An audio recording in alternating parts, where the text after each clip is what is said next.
চারদিকে একটাই প্রশ্ন যে মেগাস্টার শাকিব খান 2 বছর আগে বলেছিল যে বুবলি এবং অপু বিশ্বাস তাদের সাথে তার জীবনের সব কিছু অতীত হয়ে গেছে। সেই প্রশ্নটা এখন আবার ঘুরে ফিরে সবার মুখে। সবাই এখন সেই আগের কথাগুলো সবগুলো কলম তুলে আনতেছে। আগের সাক্ষাৎকার, আগের লেখনী, সব কিছু কলম ওভারঅল কলম আস্তে আস্তে তুলে আনতেছে। আর এখন সোশ্যাল মিডিয়ায় আবারও শাকিব খানকে নিয়ে মজা নিচ্ছে। কিছু মানুষ আছে যে অপু বুবলির পোস্ট করার পর এখন অপুর জন্য অপেক্ষা আছে যে অপু কিছু একটা আপডেট দিক, তাহলেই আমরা এটা নিয়ে মাল মশলা দিয়ে একটা কিছু করতে পারবো। কিন্তু তার আগে যে শাকিব খানের নিয়ে যে সমালোচনাগুলো হইতেছে যে শাকিব খানের কথার কোনো দাম নাই, সে বলছে তার সাথে সম্পর্ক নাই, কিন্তু সে ঘনিষ্ঠ ছবিগুলো কিভাবে তোলে, এই যে কথাগুলো, এই যে আমাদের বুকের ভিতরে ক্ষত হইতেছে, এই কথাগুলো শোনার পর কেন এখানে শাকিব খান তার সন্তানের সাথে ছবি তুলছে, সেটা তুলুক, ফ্যামিলির সাথে একটা ছবি তুলছে, কিন্তু ঘনিষ্ঠ ছবিগুলো তুলেই শাকিব খানের যে কথার কোনো ভ্যালু দিচ্ছে না। শাকিব খান যে নিজের কথা নিজে অটল থাকতে পারে না, সেই কথাগুলোই মানুষের প্রশ্ন তুলছে। এটা সত্যি আমাদের খারাপ লাগার বিষয়। কেননা শাকিব খান সে বাংলাদেশের 18 কোটি একটাই মেগাস্টার, সেখানে তার কথা যদি ভ্যালু না থাকে, সে যদি কথা দিয়ে কথা না রাখতে পারে, সে এক সাক্ষাৎকারে বলে যে আমার 8 মাস আগে একটা খবর শুনুন না, 8 মাস আগে শাকিব খান অপু বিশ্বাস এই বুবলির ডিভোর্স হয়ে গেছে, অপু বিশ্বাস শাকিব খানের ডিভোর্স হয়ে গেছে। আমার শাকিব খান যে ডিগলার দিল, যে সোশ্যাল মিডিয়ায় সাক্ষাৎকার দিল যে আমি কোনোভাবেই শাকিব খান এবং বুবলির সাথে আমার কোনো সম্পর্ক নাই, সব কিছু অতীত। জাস্ট আমার ছেলে দুইটা আছে, দুই ঘরে দুইটা ছেলে, এই ছেলে দুইটার সাথে যে সম্পর্ক, সেটা যতটুকু মা ছেলের সাথে থাকার দরকার অতটুকুই আছে, ওইটাই। আবার বুবলিকে ঘর থেকে বের করে দিয়েছে শাকিব খানের ফ্যামিলি। এই যে কথাগুলো যে একটার পর একটা তুলে আনতে আছে, এটা সত্যি আমি কী যে বলবো সেটা ভাষায় প্রকাশ করতে পারি না। এখানে যদি শাকিব খান অপুরে ডিভোর্স দিচ্ছে, সেটা যদি ওইখানে শেষ হয়ে বুবলির সাথে সংসার ওইটা যদি সংসার করতো, তাহলে কোনো সমালোচনা হইতো না। এই যে মেগাস্টার শাকিব খানের নিয়ে সমালোচনাগুলো হয়, শাকিব খানের কেরিয়ারে সমালোচনা করা যদি জায়গা থাকে, এই দুইটা বিয়া, এই ছাড়া কোনো শাকিব খানের জায়গা নাই যে সমালোচনা করব। সেইটাই সমস্যাগুলো আমরা দেখতে পারতাছি। কিন্তু এখান থেকে শাকিব খানে বেরোই আসতে হবে।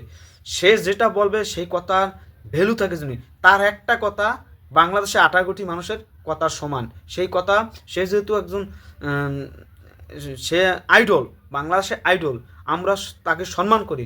সেই সম্মানটা যদি আমরা ধরে না রাখতে পারি, মানুষের যদি শাকিব খানের যদি এরকম বলে লুচ্চা খানের ভক্ত লুচ্চা খান, এই যে কথাগুলো যে আমরা শুনি, এই কথাগুলো আমাদের কষ্ট লাগে, আমাদের অন্তরে আঘাত লাগে, আমাদের মানে আমরা মানুষের সাথে কথা বলতে পারি না। এখন যদি আবার অপু বিশ্বাস একটা ছবি পোস্ট করে বলে যে আমার সাথে ঘনিষ্ঠ ছবি টবি আছে, তাহলে শাকিব খানের কী অবস্থা?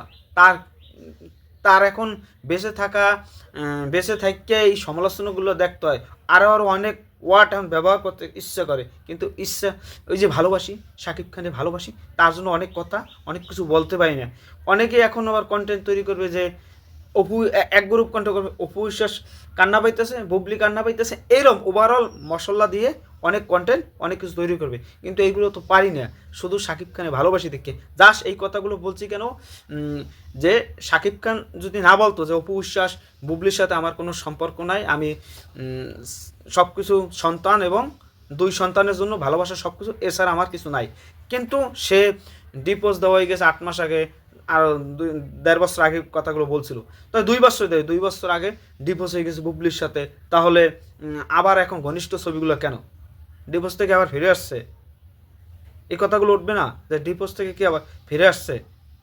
বুবলি কাবিন দেখাও, মানে এই যে ওভারঅল কথাগুলো শাকিব খান, এতে উনি এই যে কী যে বলবো, ভাষা হারিয়ে ফেলতেছি। আপনারা জানান কমেন্টে যে শাকিব খান এবং বুবলি এবং অপু বিশ্বাস 2 ছেলে নিয়ে কি করা উচিত। শাকিব খানের কথা, এখন যে কটা কথা বলবে সেই কথাগুলো যদি সঠিক থাকে, কথার দাম রাখা দরকার। শাকিব খান কথা দিয়ে কথা দাম রাখা দরকার, এটা হচ্ছে মূল কথা। সবাই ভালো থাকবেন, আর কিছু বলার নাই। এখন শাকিব খানের জীবন, শাকিব খান কী করবে না করবে তার ব্যক্তিগত বিষয়, সে করবে, কিন্তু আমরা ভক্ত হিসেবে এইটাই চাইতে পারি, যা করুক সঠিক করুক। যদি মানুষে না বলতে পারে যে শাকিব খানের কথা দিয়ে কথার কোনো দাম নাই, এই জিনিসটা যদি কখনো না বলতে পারে, কিন্তু সেই জিনিসটা বারবার করে, সে একবার না দুইবার না অনেকবার এগুলো করতেছে, কিন্তু এগুলো থেকে বিরত থাকতে হবে, না হলে তো সমস্যা। এখন যদি আবার বুবলি নিয়ে কিছু কথা বলতে চায়, তাহলে বুবলির ভক্তরা ছেড়ে দেবে, বাংলাদেশের মানুষরা ছেড়ে দেবে যে বুবলির সাথে ঘনিষ্ঠতা নাই, সম্পর্ক নাই, ডিপোজ নাই, এই কথাগুলো তখন কী হইবে সেটা জেনেই কথাগুলো বলছি। এখন কিছু বলার নাই ভাই, সত্যি কষ্ট লাগতেছে। সাকিব ভাই, আপনি ভালো হয়ে যান, আর এই সমস্ত দোয়া মানা কোনো কাজ করবেন না, যা করবেন সলিড করবেন, এটাই আমরা আশা প্রত্যাশা। এটাই আরও ভিডিও আরও কয়েকটা বানাবো, যদি এটা সমাধান না হয় দেখা যাক কী শিখে হয়। আর চাই না এরকম কোনো কিছু করুক সাকিব ভাই, এটা আমাদের আশা প্রত্যাশা, এটা আমাদের দরকার জীবনে। সাকিব খানের কথা দাম রাখা দরকার।